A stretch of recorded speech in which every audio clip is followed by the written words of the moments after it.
Welcome, everybody. Thank you for being here. I know it's kind of tempting to stay down there and eat more, but I appreciate you coming here.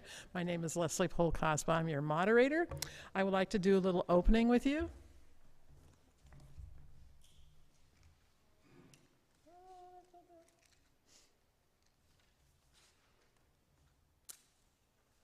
Let's do We Are Unitarian Universalists. We light this chalice in faith, in hope, and in love.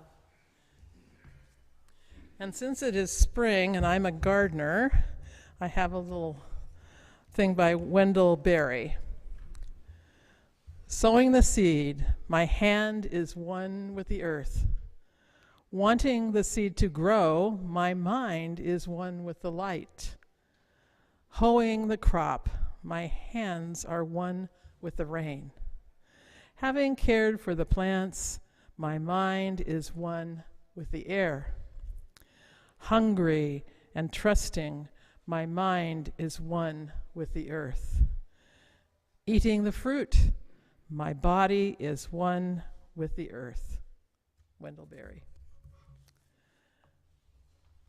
So welcome to our annual forum. This is 2025, and we haven't had something like this for a while, but I'm excited that we are. And a time for thanks and appreciation for our ministers, our staff, our congregants, and the board of First Unitarian Church. I am the moderator, Leslie Polkosba, of the Board of Trustees, and have worked as that moderator for this past year. Today we are going to hear from Reverend Allison Miller, Associate Minister Danielle Garrett, myself, and several other members of the Board of Trustees. So I'd like to introduce the Board of Trustees for you because some are going to have to leave a little early. And so we have John Bishop. John? He's chair of the Governance Committee. Roger Robinson, Chair of Finance. You've probably seen these folks before. Julia Griffith, Chair of the Communications Committee. David Livermore is counting ballots, and he'll be in shortly to give us the results. Bob Bonner, here's Bob. Sarana Weller-Fitz. Phils, I'm sorry, I always spell it wrong. Phils. And Harriet Shackley is out of town, and then we have Linda Craig. You see Linda? All important people and all who've done an incredible job this year. I want to thank them so much and express my appreciation for all of them. And I wish you would too.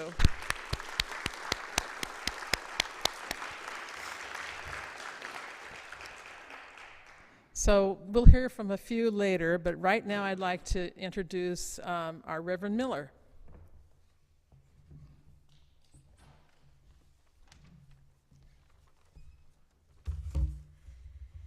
Thank you, Leslie, and thank you for all the dedication and hard work that you show for our congregation. And I don't know how many people know, but at one time Leslie was on staff, and she's a long-time dedicated volunteer. And I think that bridging capacity has been important and valuable in this past year. So thank you, thank you, thank you. So I cannot touch on everything in about 10 minutes or so. So these are highlights. I say that at the outset so you don't forget. I'll probably say that again. So 160 years ago, the idea for First Unitarian Portland was born. There were a few dedicated, ambitious spiritual leaders who formed a sewing circle and raised funds to make it a reality. This was a time of Western growth in our religious tradition. The American Unitarian Association had only been formed 40 years earlier in Boston, and some of the individuals and families who participated in congregations out east knew that Portland could be a home for our faith. By the way, 1 week from today, I think, is the 200th anniversary of the American Unitarian Association. And they were right. Today, we are one of 3 Unitarian Universalist congregations in Portland, and there are others nearby in Gresham, Hillsborough, and Vancouver. Our spiritual forebears and we in this community have experienced ups and downs over the years, increases and decreases in numbers, years of conflict and years of development and growth. These things have happened within the physical and virtual walls of our spiritual village and beyond in the city of Portland, the environs in which many of us, but not all of us, and I'm looking at the camera up there, live. Welcome to those of you that are with us from beyond Portland. And this is true throughout history, including these first 2 years and 9 months that I have served as your senior minister, a privilege that I do not take for granted. In many ways, the first 2 years felt like transitional ministry, even though you had chosen not to go with an interim minister or a developmental minister, but rather a settled minister. It did not mean that you and I, the staff team, the board, and other leaders didn't have the tasks of transition essential work that needed our attention. First, coming to terms with our history. Second, discovering a renewed identity. Third, allowing new leadership to emerge. Fourth, renewing connections in our city and our denomination, Art Ungar. I'm not forgetting, we have a new denominational affairs committee headed up by Art. And fifth, committing to new directions and moving towards the next era of leadership. These tasks all take time and commitment and energy to move through. They are not linear, but rather we will continue to deepen through them and among them over the years and go through cycles of renewal over time. The good news is that while the first 2 years navigating these transitional tasks felt especially challenging, in the middle of this third year, we have shifted into a phase of development and growth. And growth is not just about numbers, although we did happily welcome over 30 new members at our last membership Sunday in April. Growth is, yes, sure, we can clap for that. Growth is about deepening our spiritual lives, our generosity, our ability to navigate change and conflict, our capacity to live into and up to our covenants of right relations, our connections of caring and justice within and beyond our walls, and our nurture of leadership and discernment about the present and future. I see all of these things percolating and growing at this time. And here is just a glimpse of what's happening, and I have focused on the priorities that we shared with you last year for 24-25. We wanted to enhance our website, social media, and online communications. While we were broadcasting worship on Boxcast, YouTube, and Facebook, we are now regularly sharing posts about more and more of what we do around here on Facebook and Instagram. And I hope those of you who are on these platforms will like and share our content. And in the year ahead, we'll seek to get on platforms like Blue Sky. We did make the decision that we did not want to reawaken our formerly known as Twitter account. You can guess why. We aim to grow our pathways to membership and friendship, the almost weekly welcome circle in the sanctuary, the First Steps class, the vitality in the narthex as people show up on Sundays, and the book discussion and learning around microaggressions that our hospitality volunteers are engaging with are all examples. We wanted to increase the resources, the time, talent, and treasure that we have to fulfill our mission. I don't know if you have noticed, but our ranks of volunteers have really expanded in many areas of congregational life this year: social justice, stewardship, hospitality, facilities, and more. And in a year where we were concerned about meeting our financial targets because of conflict, your generosity has made all the difference. When we didn't quite reach the pledge goal by the end of 2024, generosity sprung forth. Somebody offered a $30,000 match. To our delight and surprise, to the executive team's delight and surprise, the board said, we'll match you and ask the congregation to match us. And you did. And then we just finished really an amazing auction that raised nearly $50,000 so far. We aim to learn more about and develop a lifelong faith formation program for these times. Our religious education program for children and youth is now smaller than it has been in a long time. And we have a need to evaluate how we do children's and youth ministry in ways that nurture community, inspiration, and growth given different size dynamics. And I'll just mention, I think the room is still glowing a little bit because we had a coming of age ritual today, our 7th and 8th graders, who shared from the microphone how much this community means to them, and lots of stories about not wanting to wake up early on Sunday mornings and then moving to a place where they feel like this community of belonging and all they learn from and with one another is worth getting up early on Sunday mornings. One very popular shift has been the first of the month create and explore multi-age programming. A smaller programming can gain momentum from combining the energy of multiple classes in creative ways, and we'll be doing more of that next year. Another highlight has been including more children's voices in our worship life together, and next year we're going to launch Together Time every single week beginning September 7th. Our children and families will be with us at the beginning of every Sunday, and the amount of time will be short. If you're a teacher, the amount of time will be shortened somewhat to support teachers also having the time they need to share and engage in the curricula with their students. This year, we've been equipping leaders with OWL training, and next year we will have a lifelong Our Whole Lives curriculum from kindergarten through adulthood. How many of you have taken the Our Whole Lives class as adults? Well, but you taught it and took it in another congregation.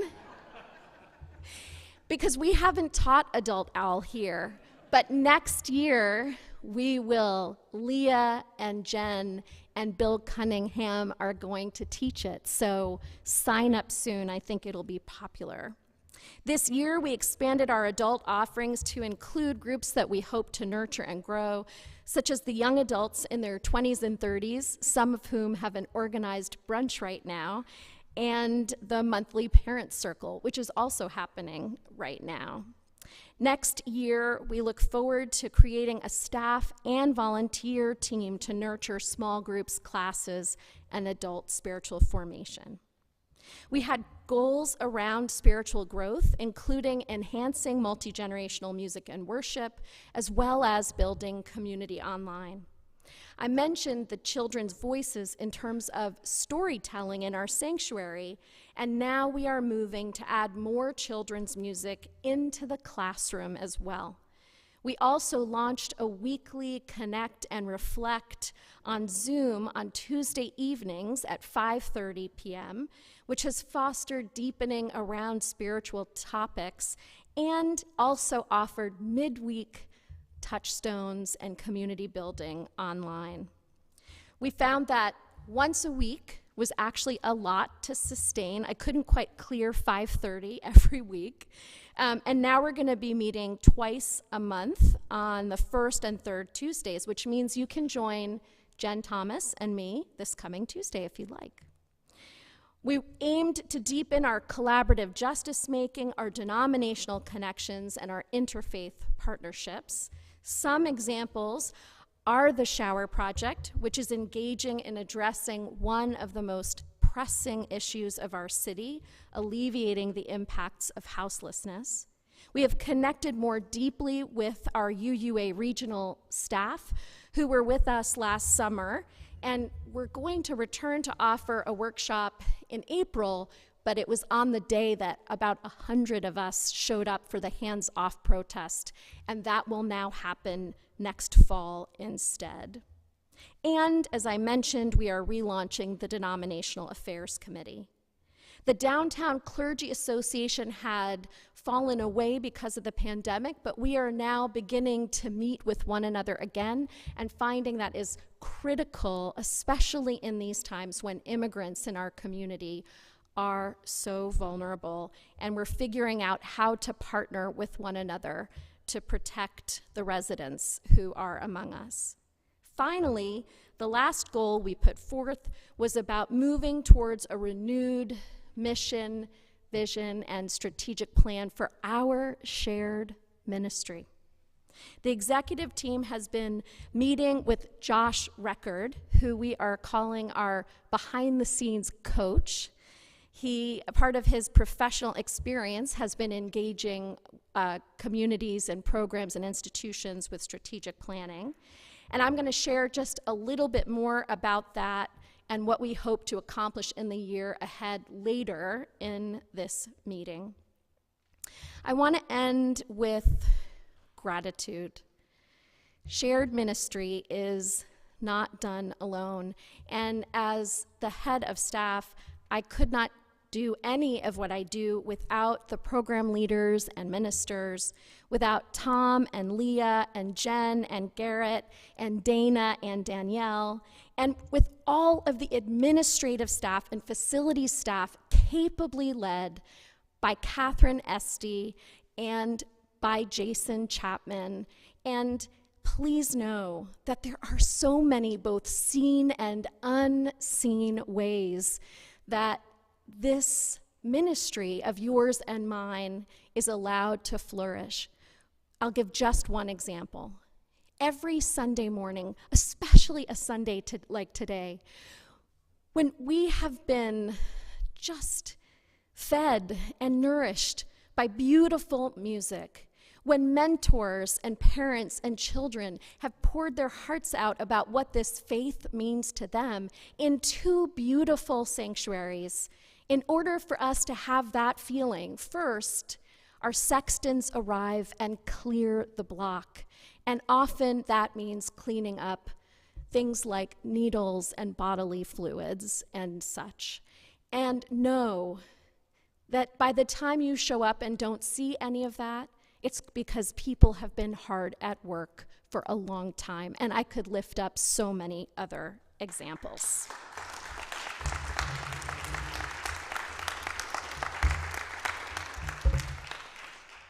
And we are a staff team, but none of us could do it without all of you. So thank you for the countless, both seen and unseen ways that you allowed this community to thrive and to be a place of belonging, of meaning, and of inspiration. Thank you.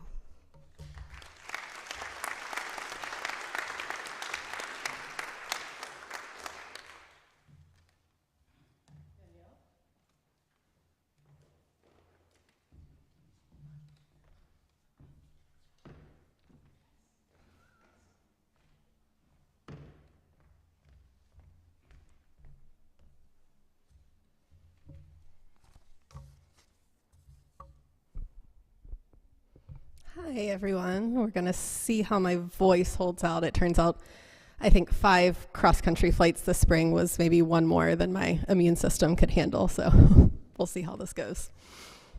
I just want to thank the board and ET for inviting me to share some highlights from my 2 years serving here with you all and offer some parting words before I move on to my next ministry, which will be in Salem, Massachusetts, starting August 8th. Thank you. And my last day with you all will be June 29th. And first, I want to make clear that this is and always has been a planned departure. I know most of you know this, but if that's coming as a surprise to you, or if you're new here, I don't want to assume that everyone has, knows about the inner workings of the UUA ministerial formation process. So I came on as an intern in 2023 for one church year. And typically you don't stay at your internship congregation after completing your internship. But both for myself and for the church, there were several reasons why staying on for an additional year as assistant minister was good and healthy. So we got special permission from the UUA to do that. But we always knew that wouldn't extend past the second year. And, I think it's a really healthy thing for churches to have some folks who kind of stay long-term and hold that institutional knowledge, and then to have some folks with new and different perspectives who come in and then move on when it's time. So I think this is a really good and healthy thing. Know that I will miss you all very dearly, so much. And I am leaving on wonderful terms exactly when I'm supposed to, with a lot of excitement about what comes next. So I just wanted to preface everything with that. And mostly I am leaving with immense gratitude for the ways you all have supported me in my formation process, and for all that I have learned here from Tom and Allison, the staff, my wonderful intern committee, Michael Murray, Stephen Storla, Maxine Lathrop, Gino Melchek, Dave Kovich, Krista Copeland, and Jared Bracamonte, and from all of you that I've had the pleasure to work with and get to know over these past 2 years. It is a real gift to this faith that you all serve as a teaching congregation. It really is. I am moving into my next ministry with so many lessons and skills, and I think most of all, just a deeper commitment to and love for the work of parish ministry. So thank you for that. It is a real gift. So even though you won't have an intern next year, I hope that you will keep leaning into opportunities where you can find them to teach and to grow new leaders in this faith. It is so important. And I hope that you will be ready and excited to welcome in a new intern when the time is right. So thank you. There has been much that I have loved about my time here. Sunday worship, maybe most of all. You all are a very good audience to preach in front of, so congratulations. I've loved working with the lay ministers and spending time with our youth and so many other things. But there's a few things in particular that I want to highlight today because I think they're places of real possibility for this congregation that I hope you'll continue building on in the years to come, and things that have been especially meaningful to me in my time here. So one are opportunities for spiritual deepening for all ages, but particularly for adults. I know this is something that was kind of slow to build back up post-COVID. So it has been a real joy to see the enthusiasm and the hunger with which people show up when we've offered these opportunities. And I've been so enriched by them, things like Vespers and the Labyrinth, and getting to lead Wellspring, community circles, and a real recent joy has been the Articulating Your Faith class for young adults that I'm co-leading with Allison. That has been so fun and exciting and engaging, and just so awesome to see 15 young people showing up wanting to talk about theology on Thursday nights is just really, really awesome. And, one thing that I love about these opportunities is seeing the way that they're leading to deeper connections and friendships, and leading to other opportunities and book groups and things growing out of them. And I think even more kind of meaningful and deeper experiences in worship when you have opportunities to continue talking about some of those themes and deepening your spiritual life outside. I think that makes our worship life together even more meaningful. So it's been a real highlight to see growth in this area, and I hope that it's something that you will keep up in a way that's sustainable and that involves a lot of lay leadership and that incorporates all of the wisdom and gifts and skills in this room and in the congregation at large. And the other highlight is something that I talk about a lot, and that is the shower project. I love what we are doing down there so much. I love it for its own sake.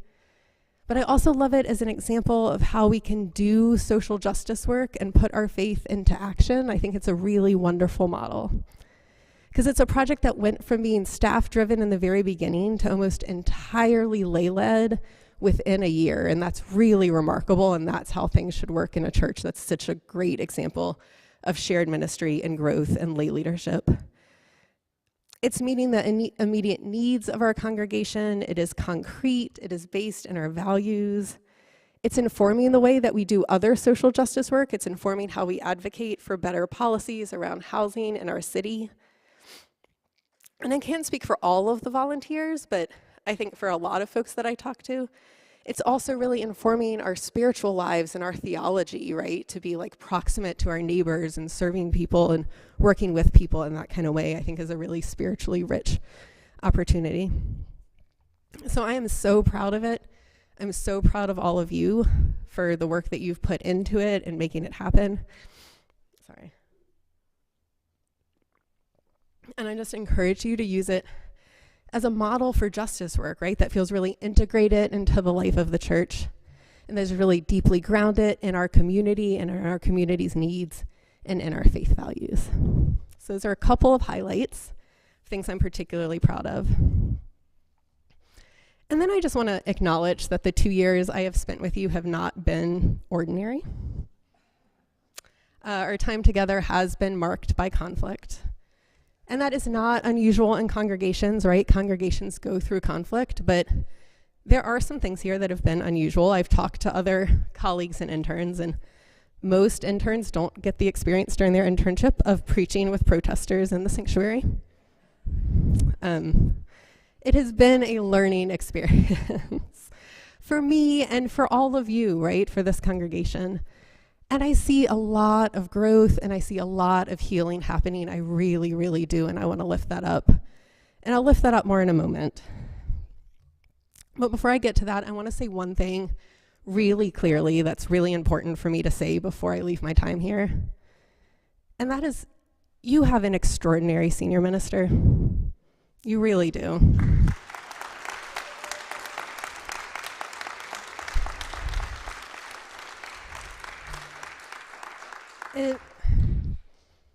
It has been nothing but a gift and a privilege to get to serve with her and learn from her these past 2 years.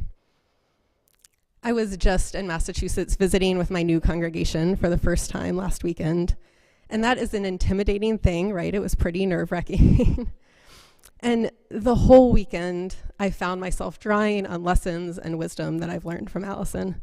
And it was so remarkable to see that playing out in real time while I was there, to see those learnings just manifesting. I am unquestionably a better minister because of her, and a more committed minister, both to this faith and to the work of parish ministry.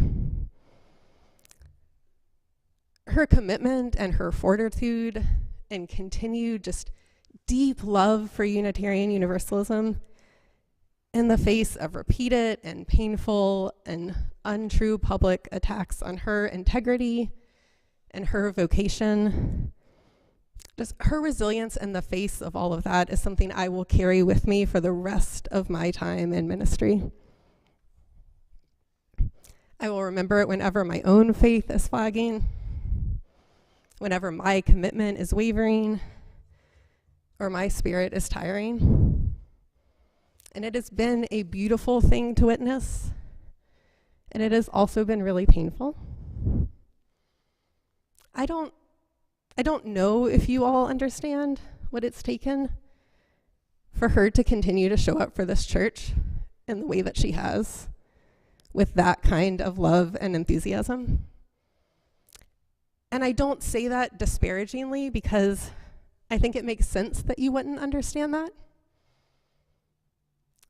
Because she's so committed and so good at her job, I think it hides a lot of the hurt and the pain. So you wouldn't know it's hard because she makes it look really easy. But it isn't. And many, many ministers would not have been able to do it, and would not have been willing to do it, and would not have stuck it out for this long. And I know that because some of them have told me that. So you're really lucky. You're really lucky. And I'm immensely lucky that she's continued to show up for me as a mentor and as a teacher and as a cheerleader in the midst of all of it. So we're really lucky.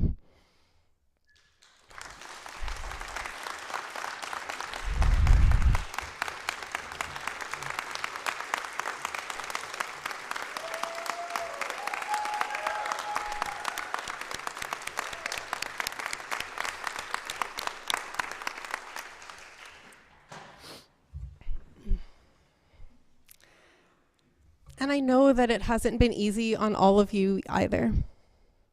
I know that folks have lost friends over conflict and experienced pain and anxiety and sadness and worry for the future of the church. I know this board has had tough conversations and had to make difficult decisions.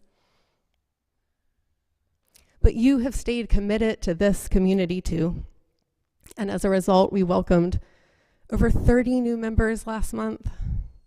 We have 15 enthusiastic young adults spending their Thursday evenings with us talking about theology.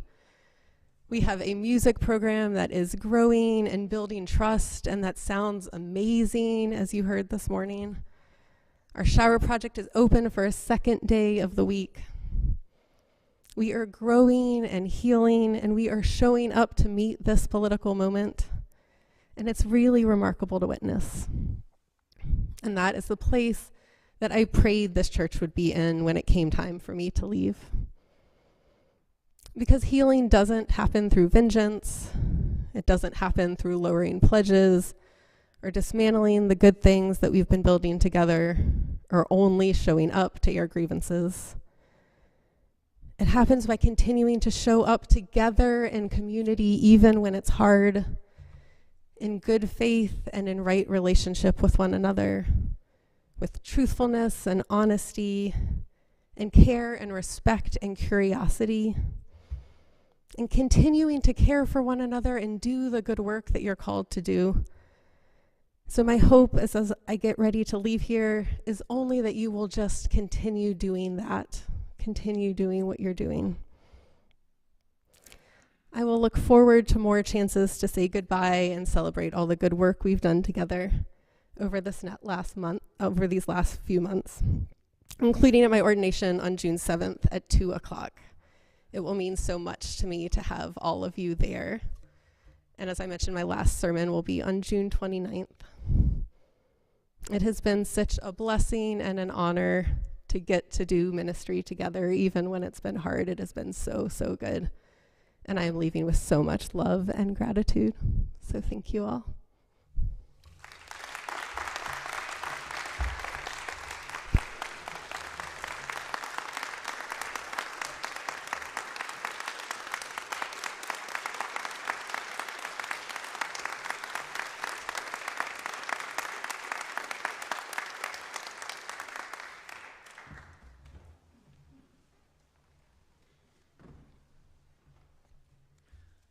I want to express my appreciation and gratitude for the congregation, for our ministers, and for your spirit and with joy, sorrows and well-being that you bring with you to this sacred place.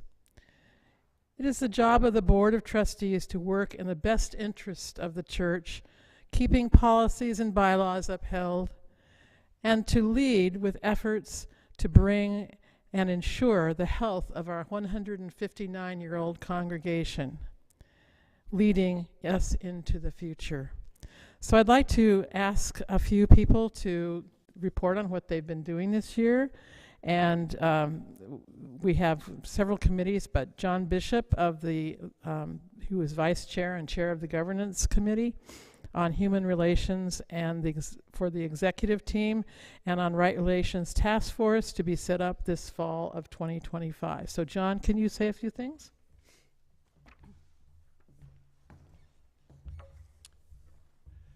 I am the chair as the vice moderator on the board. I forget if it's first or second vice moderator. There's two, not anymore. I'm the chair of the governance committee, which reviews the bylaws and makes sure we're up to date with bylaws and other governance issues. So the governance committee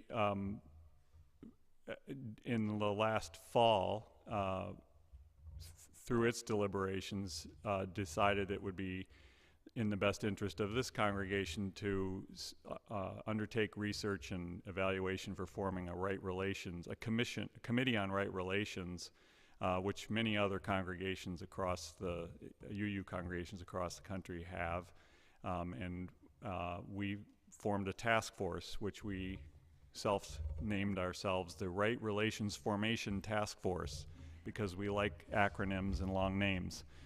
And I want to first say that I'm a spokesperson here, because I'm not the person doing the work. I was blessed to have, in both of the things I'm going to talk about, people who did tremendous work and tremendous care and thought and deliberations, and I get to be the person that reports back to the board and sort of gives them the feedback from the board to them as to what's needed and what's wanted. But the Right Relations Formation Task Force has consisted of Jody Feldman, Kathy Ludlow, Kathy Tortorici, myself, and Lauren McNeil, of course.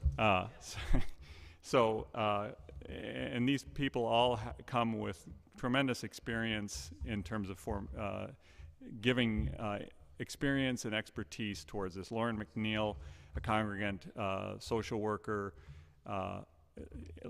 lawyer, a professional mediator, experienced in all of these things, and also I knew helped to form the Right Relations task force or committee for the Elliott Institute, which I'm a loyal and longtime member of. Jody Feldman has done a number of learning circles and been involved with All Souls Church in DC and also in the Unitarian Church in Atlanta.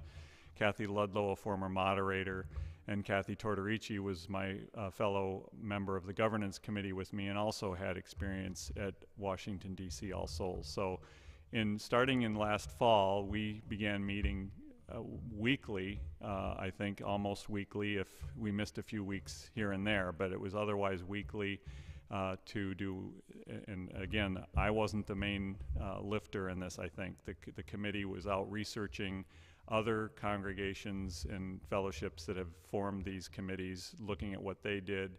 It's not something you just pull out of a can and put in place. It's something we had to adapt to our congregation, and through lots of careful deliberation and writing, we formulated documents to form a committee on right relations, starting a charter, a covenant, and a policy and process.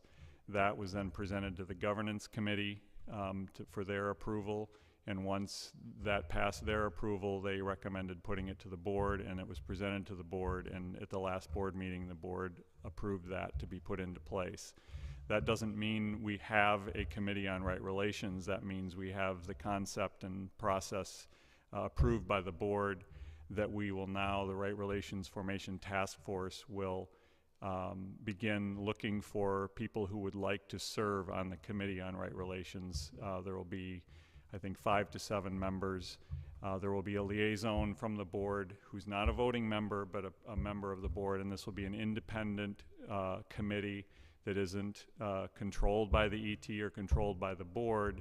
It is approved by the board, and it is part of the board's responsibility under our bylaws to come up with conflict resolution processes, and that's where this originated from. This was something that was determined would be necessary for the church, and you'll see more information about this soon and often. And you'll see more solicitations soon and often for people who are interested in being part of this. We're looking for specific people who have expertise in conflict resolution and conflict mediation, and it's a very thoughtful process that kudos to Lauren, Kathy, and Jody for all the work that they put into this and the thought that went into this, and for the board and the governance committee for giving it thought before it was approved. And then secondly, this was not started this year, but in I think January of 2024, the executive team saw fit to pull together a human resources advisory committee to the executive team.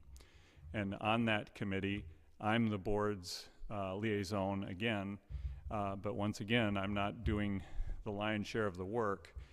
Julia Spence, Randy Russell, Corbett Gordon, and I've had the pleasure of working with them in each of these efforts.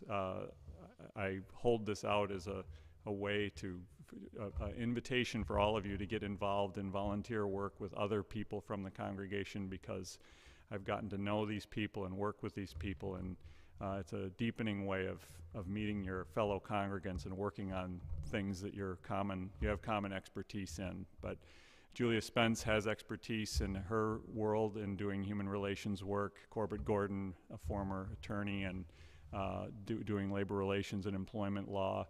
Randy Russell working in corporate employment relations work. We've been, since January of 2024, I think roughly once a week, maybe not as often sometimes, but trying to revise our handbook, our personnel handbook, and going through it meticulously to make sure it's up to date with current laws, make sure it fits with the models that the church needs.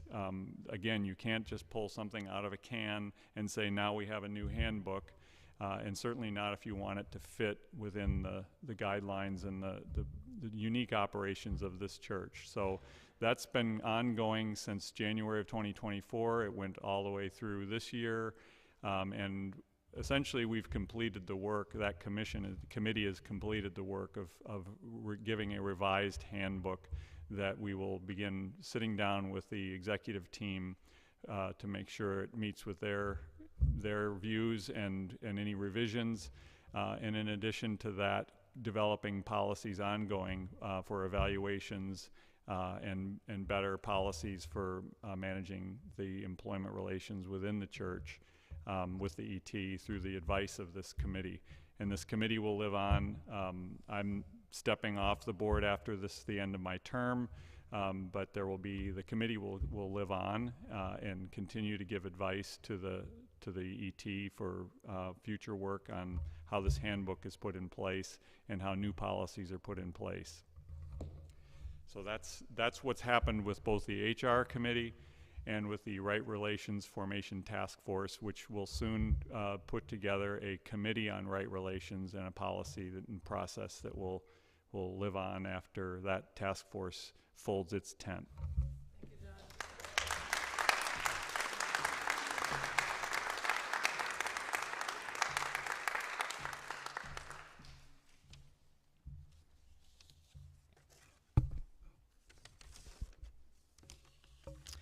I'm Linda Craig. I'm a member of the Board of Trustees and also a member of the Finance Committee. And Leslie asked me to talk with you just a little bit about our financial reports and where you can find them. But before I do that, I have to say that John, as he said, is going to be leaving our board. And he has done such tremendous work for us, both his diligence and his expertise. And we will miss you so.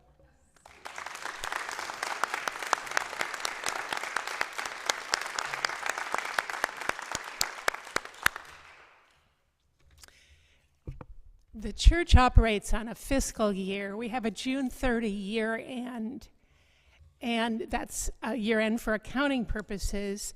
At the end of each of those years, we contract with a CPA firm to review our financial statements.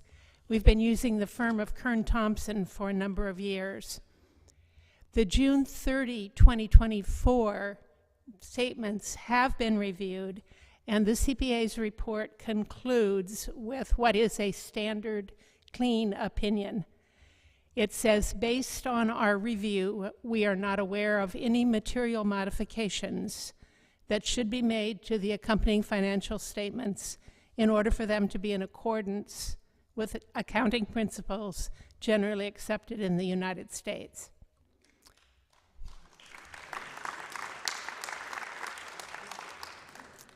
The last 2 years, the church's financial statements have shown a loss, but this year is looking much better, and that's thanks to you pledging generously and fulfilling your pledges as you said you would, and also to the staff who have worked very hard to cut expenses. We look forward to next year being better because we have a new stewardship committee, and we're going to begin a strategic planning process to really look at how the resources of this church can be best spent in support of our mission. If you'd like to read the reviewed financial statements, they are now on our website. And you find those, if you're familiar with the church's website, there's a banner across the top. One of those tabs says About, and if you click on that, you get a drop-down menu. One of the things under that tab is the Board of Trustees. When you get to the board page, on the right is a list of the things that you find there. And near the bottom of that list, Catherine has created for us an annual meetings and reports tab. And that's where the 6/30/24 reviewed financial statements are. But also, if you'd like to follow it on a monthly basis, the financial statements from our bookkeeping firm are part of the board's packet each month. And the board packet is also listed on that same column of things for you to find. Usually they're at the very end of the packet. So I'm not going to present any numbers here today, but I do want to say to you that if you are interested in learning more, we in the Finance Committee are happy to talk with you, and if you have any questions today, I will hang around after the meeting a bit if you want to talk further about our church's finances. Thanks much.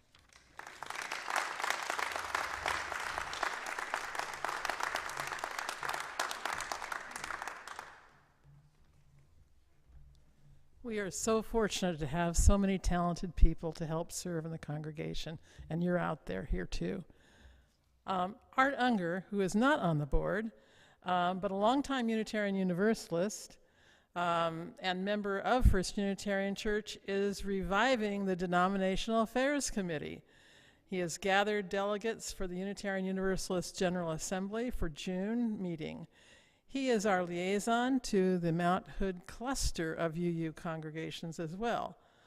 So Art, please come here and talk to us.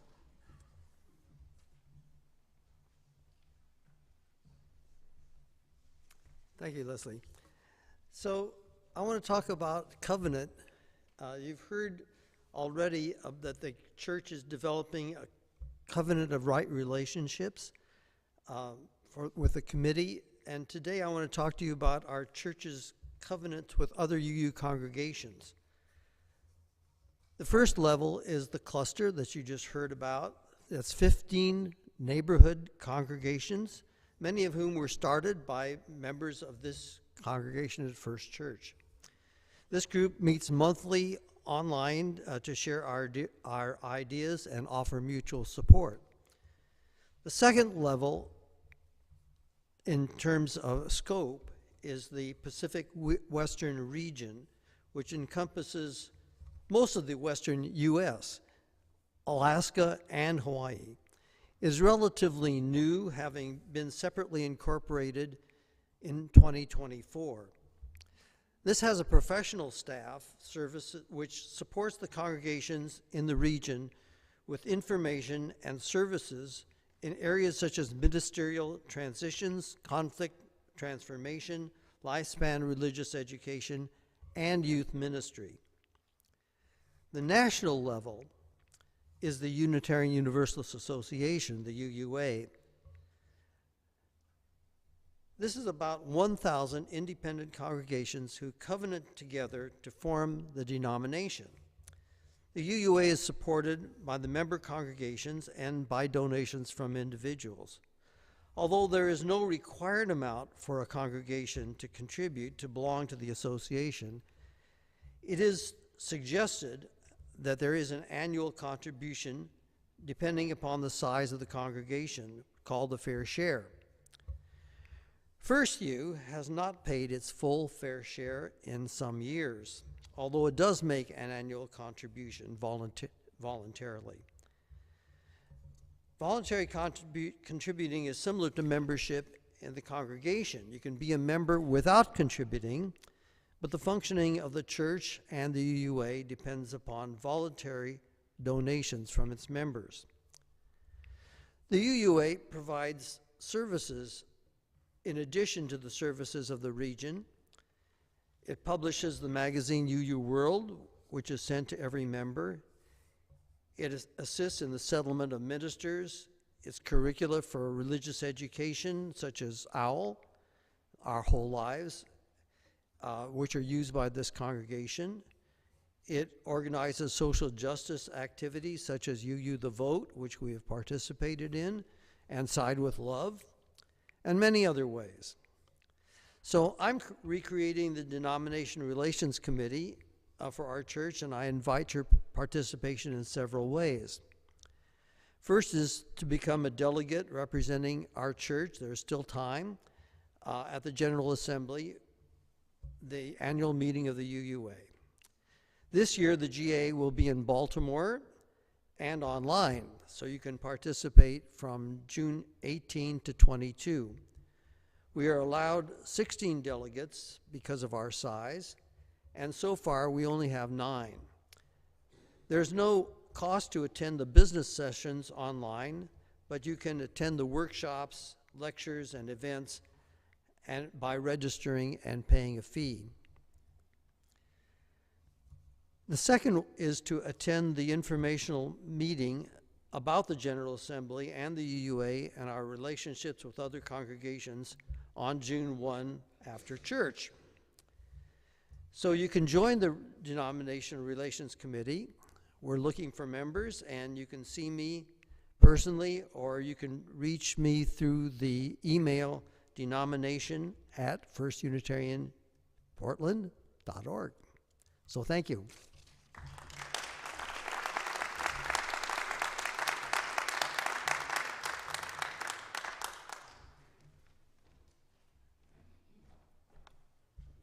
I want to thank Art for his efforts at doing this, and also recognize that Stan Jewett in the past was the Denominational Affairs Chair, and I also served on the Denominational Affairs Committee too. As we come to the close of the church year, we are planning to move ahead strategically. What does that mean? I don't know. We have to look at that. We need congregational help. The Board of Trustees is an integral part of leading and working with the members of this church to identify who we are, and in this age, this place, what are our dreams, and how we can achieve them. This will be the focus of the board starting this summer. We work with Reverend Allison and Reverend Tom to involve congregants getting input and shaping the map of our future in Portland, and I welcome you to be doing this. And to help us understand a little bit more about the strategic plan, Allison will close with this, and then David will tell us about the results of the election.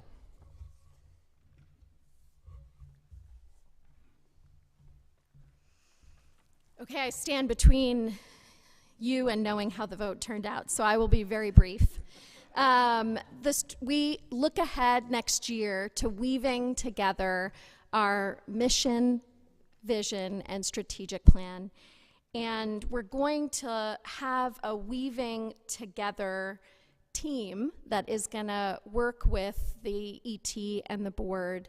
And next year we're focused on questions of and understanding who are we, what is our story, and that we is the congregation, that we is the larger community of Portland and the environs, that we is the wider community of Unitarian Universalism as well. So who have we been? Who are we?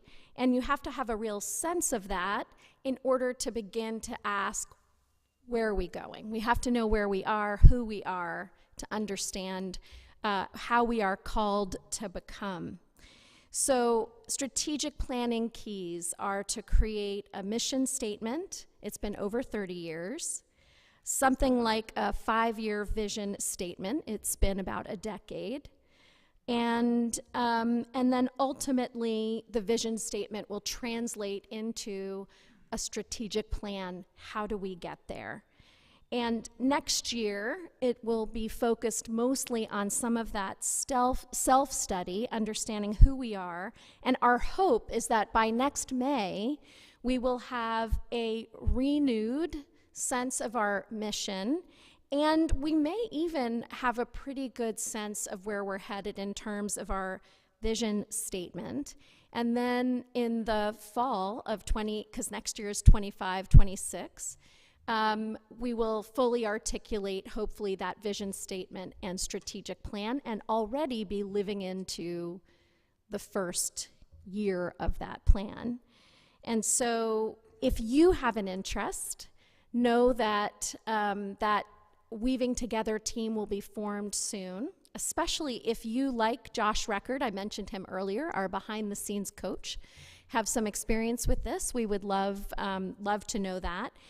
And we will be going out to different parts of the congregation and to the congregation as a whole, so that it isn't just about let's say, folks involved in social justice or music or religious education always meeting with one another, a chance to go deeply in different areas of the congregation, and also to cross-collaborate and hear and learn from one another about what we collectively hope to co-create together. So stay tuned.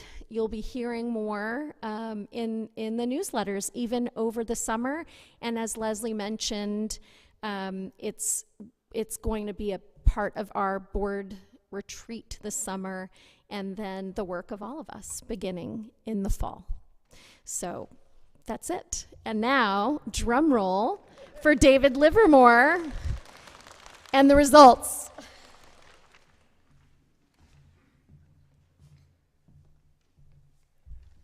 Thank you, Allison. Before I get to the results, I have about a 15-minute talk I wanted to give. No, I mean, your love for this church shines through, and that you're still here. It's 1 o'clock. And I know many who would like to be here are online or, had other things. But I'm David Livermore. I'm the secretary of your Board of Trustees. And I'm here to announce the results of our election. We had 371 ballots returned, which represents 52% of the 714 church members this year. I'm going to list them out in different sections, but I'm going to start with the Board of Trustees candidates. We have Julia Griffiths, who received 355 yes votes. Roger Robinson, who received 358 yes votes. It's not a competition here. Roger Tobin received 357 votes, and Serrana Weller-Fills also received 357 votes. They all received about 96% or more of the votes. So congratulations to our new Board of Trustees. And returning. I'm going to move on to the nominating committee candidates. We have some new candidates and an existing candidate. Ellen Zachney received 356 votes. Joanne Four received 353 votes. Pierre Provost received 358 votes. And Scott Eliasoff received 357 votes. They all received 95% or more votes. So let's congratulate our non-candidates.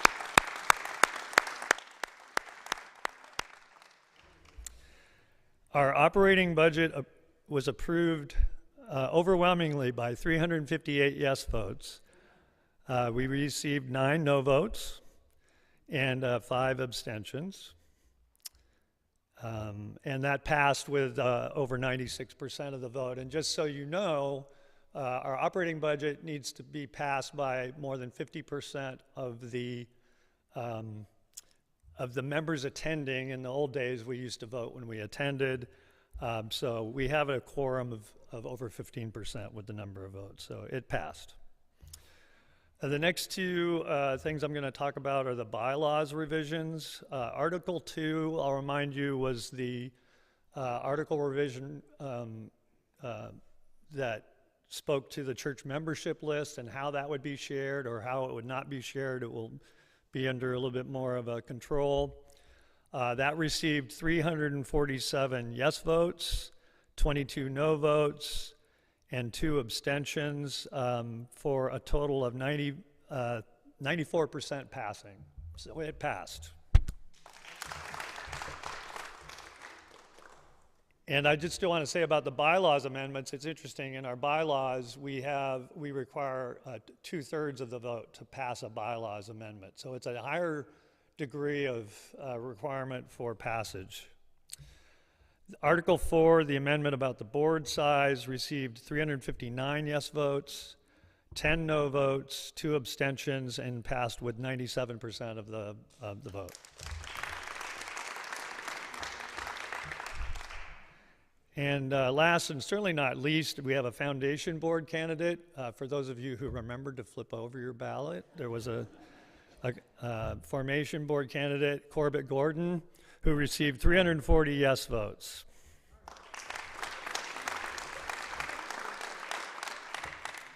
And I will just take a moment, I'm your board secretary, but I had magnificent help from 2 members of our board and 2 members from our nominating committee.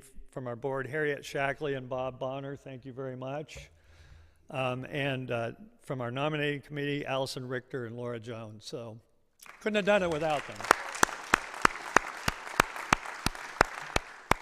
And that's it. That's your vote.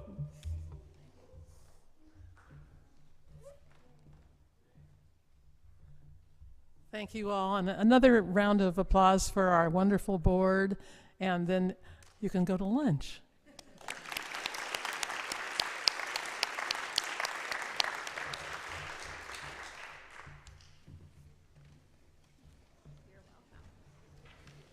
And I'll just mention the next official business of this congregation is to ordain Danielle, 2 o'clock on January 7th. We extinguish, oh, yes?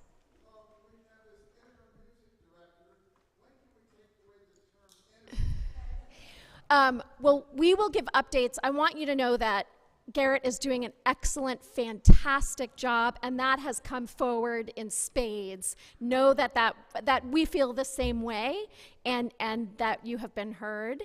And I think none of us couldn't hear that today. So, to be continued.